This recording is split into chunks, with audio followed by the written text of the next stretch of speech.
বন্ধুরা এই চরে আমরা এসে দেখলাম যে এখানে তরমুজের বিশাল বড় বাগান। বন্ধুরা আমরা সেই ছোট্ট নৌকার যে ডিঙি নৌকাটি রয়েছে সেই ডিঙি নৌকায় করে আমরা এখন চরের ওই পাশে যাচ্ছি। আমার পেছনে দেখুন সেই বাড়িঘরগুলো দেখা যাচ্ছে। আর আমি সেই ছোট্ট নৌকাতে এই যে আমার মাঝি, ছোট ছোট দুজন মাঝি আমাকে পার করে নিয়ে যাচ্ছে এই নদীর ওই পারে। আর এগুলো শহর হাজার হাজার বিঘা পড়ি থাকে। এই জায়গাটা মনে করেন আমরা শখ করি করছি, তা আল্লাহ ভালোই লাগছে।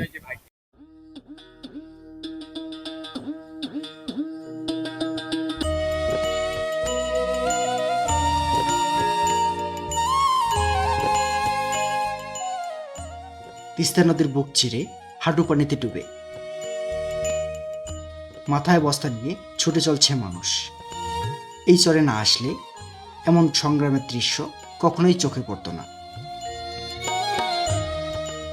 আজকের এই ভিডিওতে রয়েছে এক ভিন্ন ধরনের অভিজ্ঞতা, একটি জীবনের গল্প, সংগ্রামের গল্প, চরে মানুষের বাস্তবতা।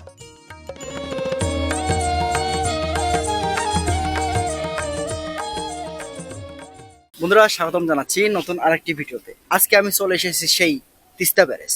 আমার পিছনে দেখা যাচ্ছে সেই তিস্তা ব্যারেজ। তিস্তা নদীর কোল ঘেঁষে গড়ে ওঠা তিস্তার চরে, যে চরটি তিস্তা নদী থেকেই 200 বা 300 গজ দূরেই অবস্থিত। আমরা এখন যাব সেই চরে এবং দেখব এই চরে মানুষের জীবনযাপন। চলুন বন্ধুরা দেখে আসি সেই তিস্তার চর। বন্ধুরা অবশেষে পৌঁছে গেলাম সেই যে চরটি রয়েছে তিস্তার চর। আমরা সেই তিস্তার চরে, আমি এখন বর্তমানে হেঁটে যাচ্ছি সেই তিস্তার চরের একদম কিনার ধরে। আমার এই সাইডে হচ্ছে সেই তিস্তা নদী, আর এই পাশে রয়েছে সেই বাড়িগুলো, যে বাড়িগুলো একদম তিস্তা নদীর উপর নির্মিত। এই বাড়িগুলো বর্ষা হলে এক বুক এক মাথা পানি হয়ে যায়, তখন তারা কিভাবে চলে।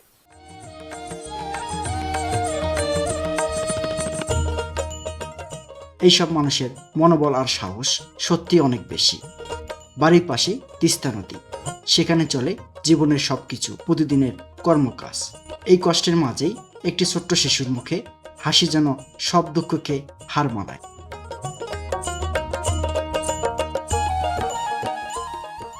আচ্ছা, আপনাদের তো এই বাড়িগুলো সব বাড়ি ঘরগুলো আপনাদের? জি, এখানে এই যে নদী ভাঙ্গা বাড়ি আসি চাপছি। আচ্ছা, যখন বর্ষাকাল হয় তখন আপনাদের বাড়িতে কতটুকু পানি ওঠে? মানে অন্তপক্ষে কোমরও আসে, 100 আসে, হাঁটু আসে যখন বড় বন্যা হয়। এটা তো তিস্তার একদম সামনে অবস্থিত। তিস্তা চলবে মানে ইয়ার মধ্যে, মানে এখানে ব্লক ফেলা আছে, তার উপরে আমরা বাড়ি করিয়েছি। এখানে সমস্ত ব্লক ফেলা আছে? হ্যাঁ, এগুলো সম্পূর্ণ এই সাইড দিয়ে এগুলো ব্লক, এই ব্লকের উপর আমরা কি আশ্রয় নিয়েছি। এখানে কতদিন থেকে আছেন? এখানে আমরা আসার এখানে আমার 17 বছর। 17 বছরে কি আপনারা কয়বার বাড়ি ভাঙছেন এখান থেকে? ওইদিকে বাড়ি ভাঙছি অন্তপক্ষে 3-4 বার। ওই পড়ছি, ওইদিকে জমি আসলে আমাদের, ওইগুলো ভাঙি গেছে।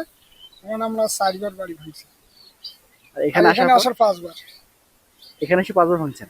এখানে আসে 5 বার হলো, 5 বার। যখন আপনাদের ভরা মৌসুম হয়, যখন আপনাদের ঘরে তো পানি ওঠে, হ্যাঁ পানি ওঠে, তখন আপনারা কই যান? তখন আমরা একটু ওই উঠে উঠি, ওই সাইডের যে গাছ বাগানটা আছে? হ্যাঁ বাগানে উঠি। এই বাগানটা তো এই তিস্তা নদী? হ্যাঁ, তিস্তা নদী একোয়ার, মানে এটা আগে যখন ব্রিটিশ হয়েছিল এই জমিগুলো আমাদের স্থানীয় লোক এখানকার আসি এখানে, কিন্তু যখন এই ব্রিটিশ করে তখন এটা একোয়ার করে নিয়েছিল। এই একোয়ারের জমি দেখুন আছে। পানি কমে যাওয়ায় তিস্তার বুকে চলছে ছোট শিশুদের নৌকা খেলা, যেন এক অদৃশ্য প্রতিযোগিতা। কোনো ভয় নেই, কোনো দ্বিধা নেই, শুধু সাহস আর স্বপ্ন নিয়ে এগিয়ে চলা।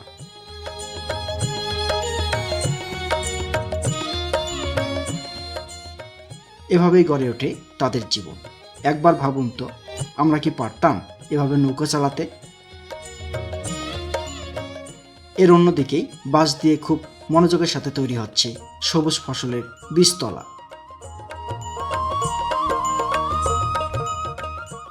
জীবনের সবটুকু শক্তি দিয়ে কাজ করে যাচ্ছে 80 থেকে 90 বছরের এক বৃদ্ধা। এখানে কতদিন থেকে আছেন?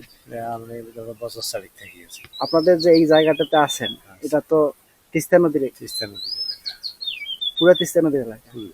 আর আপনাদের এই জায়গাটাও তিস্তার চর বলে? আপনার পাশেই তো হচ্ছে নদী। হ্যাঁ পাশেই নদী। যখন বর্ষাকাল আসে তখন আপনারা কি করেন? তখন এই যে ধর উঁচুটাতে উঠি, এই উঁচুটা চলে যায়, এই যে উঁচু জায়গাটা আছে সেটাতে? এইটাতে। এটা কি বাগান বাড়ি? এটা বাগান। আপনার 4 বছরে এমন কোনো অভিজ্ঞতা আছে যে বা আপনারা দেখছেন যে এই নদী দিয়ে লাশ ভেসে যেত? না, যায় হঠাৎ হঠাৎ ভাসি যায়। এই লাশগুলো কই থেকে আসে জানেন? লোকজন থেকে আসে, ভারত থেকে। তাছাড়া আর কি মানে এই নদী দিয়ে লাশও ভাসে। যায় না, সব ভাসিছে, গরু বাছুর ভাসিছে। আপনাদের আগের বাড়ি কই ছিল? বাড়ি ছিল আমার আর পছন্দ, একদম চরের মাঝখানে। মাঝখানে। বন্ধুরা দেখুন যে এখানে কিছু ছোট ছোট নৌকা বেঁধে রাখা হয়েছে, আর এই পাশে রয়েছে সেই বাড়িগুলো, যে বাড়িগুলো একদম তিস্তার পাড়ে অবস্থিত। আর আমি বর্তমানে দাঁড়িয়ে আছি একদম তিস্তা পাড়ের একবারে সীমান্ত। কি নদী পার করে দিবা? কোনটা নৌকা যাবে? আরে ভাই এই লোকে যাবে না, এক টাকের বাচ্চা তারা। দেখুন কত সাহস, তারা কত সাহস নিয়ে একদম নৌকা নিয়ে চলে যাচ্ছে সেই নদীর ওপারে। এ বাড়ি দিচ্ছ কে? এখানে হ্যাঁ, আমাকে নিচ্ছিল তো। একটু নদী পার হয়ে চরের দিকে যাবো, যে দেখবো চর থেকে এই বাড়িগুলো কেমন দেখা যায়। আপনি আসেন। বন্ধুরা আমরা সেই ছোট্ট নৌকার যে ডিঙি নৌকাটি রয়েছে, সেই ডিঙি নৌকায় করে আমরা এখন চরের ওই পাশে যাচ্ছি। আমার পেছনে দেখুন সেই বাড়িঘরগুলো দেখা যাচ্ছে, আর আমি সেই ছোট্ট নৌকাতে এই যে আমার মাঝি, ছোট ছোট দুজন মাঝি আমাকে পার করে নিয়ে যাচ্ছে এই নদীর ওই পারে। আমরা এখন সেই ছোট্ট নদীটি পার হয়ে পৌঁছে যাব চরের ওই দিকে।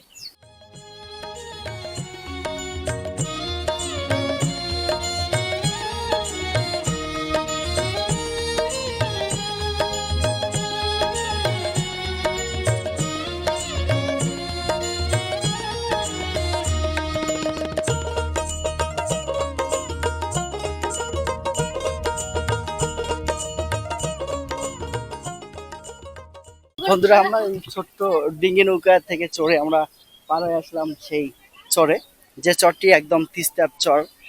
তিস্তার একবারে ব্রিজের মাথায় অবস্থিত। আমরা এখন এই তিস্তার ব্রিজের মাথা থেকে আপনাদেরকে দেখাবো তিস্তা ব্রিজের সৌন্দর্য, তার সাথে দেখবো এই তিস্তা পাড়ে যে মানুষরা বসবাস করে, কিভাবে রিক্সে বসবাস করে তা আপনাদেরকে দেখাবো। ততক্ষণে বন্ধুরা আমার সঙ্গে থাকুন এবং পুরো ভিডিওটি দেখতে থাকুন। বন্ধুরা আমরা চরের ভেতরে প্রবেশ করেছি, আর চরের ভেতরে প্রবেশ করে দেখতেছি যে এখানে এই শুকনো চরে, একদম মরুভূমি চরের মধ্যে সেই রসালো কিছু খাবার, মানে রসালো বলতে বোঝাচ্ছে যে তরমুজ, যা এখানে আবাদ করেছে। আমরা এখন সেই তরমুজগুলো দেখবো এবং আপনাদেরকে দেখাবো। দেখুন বন্ধুরা এই যে তরমুজের ক্ষেতটি, এটা হচ্ছে পুরো তরমুজের ক্ষেত। এখানে মিষ্টি কুমড়া, লাউ এবং সাথে তরমুজ আবাদ করেছে। কিভাবে তারা এই চরের ভেতরে এত সুন্দর সুন্দর তরমুজ, দেখুন একদম তাজা তরমুজ, আর এই তরমুজগুলো উৎপাদন হয়েছে এই চরের ভেতরে। আমরা এখন সেই তরমুজগুলো দেখবো এবং আপনাদেরকে দেখাবো। তাহলে তরমুজ আর কি মোটামুটি আল্লাহ ভালো দিয়েছিল, প্রথম আবাদি তো। বন্ধুরা এই চরে আমরা এসে দেখলাম যে এখানে তরমুজের বিশাল বড় বাগান। আচ্ছা আপনার নাম কি? আমার নাম তহিদুল ইসলাম। এখানে আপনারা তরমুজ আবাদ করেছেন কতদিন থেকে? আমরা এখানে 3 মাস হলো, এখানে এই চরে প্রথম আবাদ তো, 3 মাস থেকে আছি। আপনাদের বাড়ি কি এই হ্যাঁ, এই জায়গায়। নদীর উপরে বাড়িগুলা? এইখানে বাড়ি, ওই যে চরে ছিলাম, আর ওইদিকে বাড়ি ছিল, ভাঙি গেছে নদী। আবার এখানে এসে এই রাস্তার ধারে আছি। এই তিস্তার মাথায়? হ্যাঁ, তিস্তা ব্রিজের সামনে, তিস্তা ব্রিজের সামনে আছি, এখন পড়ে আছি বহুদিন থেকে। এখন জমি তো সব ভাঙে গেছে, ভিটা বাড়ি। মানে এই তরমুজের আবাদে যদি কোনো সহায়তা পাইতাম, তা এখানে টাকা পয়সার দরকার আছে। এখানে আমাদের তো টাকা পয়সা অতগুলো নাই যে 50 বিঘা করবো বা 10 বিঘা করবো। 2-4-5 বিঘা হয়তো কষ্ট মষ্ট হয়, খুব কষ্ট হয়। কিন্তু লাভ আছে, আমরা ছাড়বো না, তরমুজের আবাদ করবো। আর এগুলো চর হাজার হাজার বিঘা পড়ি থাকে এমনি। এই জায়গাটা মনে করেন আমরা শখ করে করছি, তা আল্লাহ ভালোই লাভ হচ্ছে। 100 খাল যদি করতে পারি, তা 20 কেজি মাল আসলে, 20 কেজি মালে মনে করেন 1000, একটা খালে যদি 1000 আসে তাও 1 লাখ। আর একটা খালের মধ্যে 3টা গাছ থাকে, 3টা তরমুজও যদি 3 গাছে নেই, তো মনে করেন আপনার এক একটা তরমুজ আসে 14, 15, 20 কেজি। 50 টাকা কেজি হলে তো আমি হিসাব করি যে আমার 2-3 হাজার টাকা আসে একটা খালে। 1000 টাকা ধরলে 1 লাখ আসে 100 খালে। 100 খালের ভেতরে? হ্যাঁ, এখন আমরা এটা জানি না, কিন্তু এইরকম চরে যে আবাদ হয়। মানে আপনাদের চরে এই প্রথম আবাদ হ্যাঁ, করছেন? এই প্রথম আবাদ, এইটাই প্রথম। আমরা কিছু জানি না, ওষুধ ব্যাপারে আমরা কিছু বুঝি না। এখন এই জন্য একটু মানে টালটা তাড়াতাড়ি নষ্ট হয়ে গেছে। কিন্তু হ্যাঁ, 12 কেজি 13 কেজি পর্যন্ত ওঠাইছে। 8 কেজি 10 কেজি 12 কেজি। একটা করে তরমুজ? হ্যাঁ, একটা করে তরমুজ 12-13 কেজি পর্যন্ত। এই যে এগুলো আছে 5 কেজি, প্রথমগুলো আছে 8 কেজি, এরকম আছে। এখনো আছে এই ছিড়াগুলো। বন্ধুরা বর্তমানে আমরা যাচ্ছি সেই চরের ভেতরে, আর এই চরের ভেতর থেকে আস্তে আস্তে কিছু মানুষ, যে মানুষগুলো একদম তিস্তা নদীতে মাছ মেরেছে। আমরা এখন দেখব যে তিস্তা নদী থেকে কি পরিমাণ মাছ তারা পায় এবং দিনে কত টাকা উপার্জন করে। এই মাছ বিক্রি করে কি তাদের সংসার চলে, আমরা আজকে জানার চেষ্টা করব এবং আপনাদেরকে জানাবো। দেখুন আমার পেছনে সেই নদী, আর এই নদীর অপর দিকে রয়েছে সেই ব্রিজ। এখান থেকে দেখা যাচ্ছে সেই ব্রিজটি, এই যে দূরে ব্রিজটি দেখা যাচ্ছে, এই ব্রিজটা তিস্তা নদীর ব্রিজ। আর তিস্তা নদীর মাথায় রয়েছে একটি গ্রাম, যে গ্রামটি একদম বিপজ্জনক একটি গ্রাম। আমরা আজকে সেই গ্রামে চলে এসেছি এবং এখন বর্তমানে আমি দাঁড়িয়ে আছি একদম তিস্তা নদীর একটি সামনে অংশে। আর আমার পিছনে রয়েছে সেই ব্রিজটি। দেখুন এখান থেকে ব্রিজটি দেখা যাচ্ছে, বিশাল বড় একটি ব্রিজ। এই হচ্ছে তিস্তা নদীর ব্রিজ, আর এই ব্রিজটির সাথেই রয়েছে সেই গ্রাম। দেখুন এই যে গ্রামগুলো দেখা যাচ্ছে, বাড়িঘরগুলো, সব বাড়িঘরগুলো তিস্তা নদীর সাথেই। কই গেছিলেন? এই নদীতে তো মাছ পাওয়া তিস্তা নদীতে। তিস্তা নদীতে। আপনাদের বাড়ি কি এই চরের ভেতরে? না, বাড়ি হলে গড়ডিমা মেডিকেল মোড়। গড্ডিবাড়ি মেডিকেল মোড়। হ্যাঁ, এই নদীতে মাছ মারলেন? এই মধ্যে মাছ পেলাম। মাছ কি আছে? খুব কম, পাওয়া যায় না। খুব কম। সারাদিনে কতটুকু মাছ পান আপনারা? এই কোনোদিন 1 কেজি হয়, 3 পোয়া দেশে আর 1 কেজি দেবেন। 1 কেজি মাছ কয় টাকা দাম? 500। 500 টাকা। আর তাতে আপনাদের সারাদিনে হাজিরাটা ওঠে? কোনোদিন ওরে, কোনো ওরে না। আসসালামু আলাইকুম। আপনার বাড়ি কই? এখানে দোয়ানি। এই দোয়ানির মাথায় যে চরটা আছে সেই চরে আপনার বাড়ি? এখানে আপনি সারাদিন মাছ মারেন? না, এক দুপুর। এক দুপুর কতগুলো মাছ পান? 1 পোয়া নেই দেশে নেই।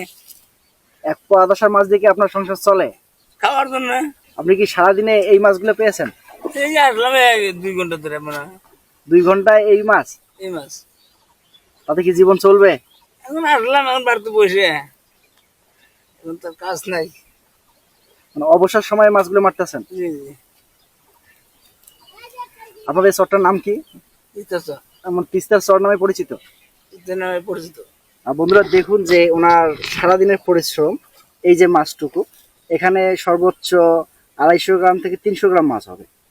সারাদিনের পরিশ্রম যদি 250 থেকে 300 গ্রাম মাছ, তাহলে কিভাবে সংসার চলে? আসলে এই চরের মানুষের জীবন একটু ব্যতিক্রম। বন্ধুরা আমি একদম ছোট্ট একটি ডিঙ্গি নৌকায় যাচ্ছি এই বাড়িগুলোর দিকে। আমি এখন চরে ছিলাম একটু আগে, এই আস্তে পড়ে যাবো তো, আস্তে আস্তে নাও, এদিকে না এদিকে না এদিকে নাও, এদিকে যাবো। আমরা এখন এই জায়গায় যাবো, এই বাড়িগুলোর দিকে যাব। বন্ধুরা দেখুন যে এখানকার বাচ্চারা কত সাহস, এই নদীর পাড়েই দেখুন তারা মাছ ধরছে অথবা গোসল করছে, এক এক সময় এক একটা খেলা খেলছে। আসলে কত সাহস! আমি এখানে ভয় পাচ্ছি একটি নৌকায় থাকা অবস্থায়, আর তারা দেখুন কত সুন্দরভাবে খেলতেছে। বন্ধুরা আপনারা শুনলেন যে এখানকার মানুষের বসবাসের সেই বাস্তব দৃশ্য। আর এখানকার যে বাড়িঘরগুলো রয়েছে বর্ষাকালে একদম ভরপুর পানি হয়ে যায়, আর বর্ষার শেষেই তারা শান্তি ফিরে পায়। আসলে এই ব্যতিক্রম জীবন একটি অন্যরকম। এই অন্যরকম জীবন দেখে যদি আপনাদের ভালো লেগে থাকে তাহলে অবশ্যই অবশ্যই আমার চ্যানেলটি সাবস্ক্রাইব করুন এবং পাশে থাকা বেল আইকন বাটনটি অন করে রাখুন। ভালো থাকুন, সুস্থ থাকুন, আল্লাহ হাফেজ। দেখা হবে পরবর্তী কোনো নতুন ভিডিওতে।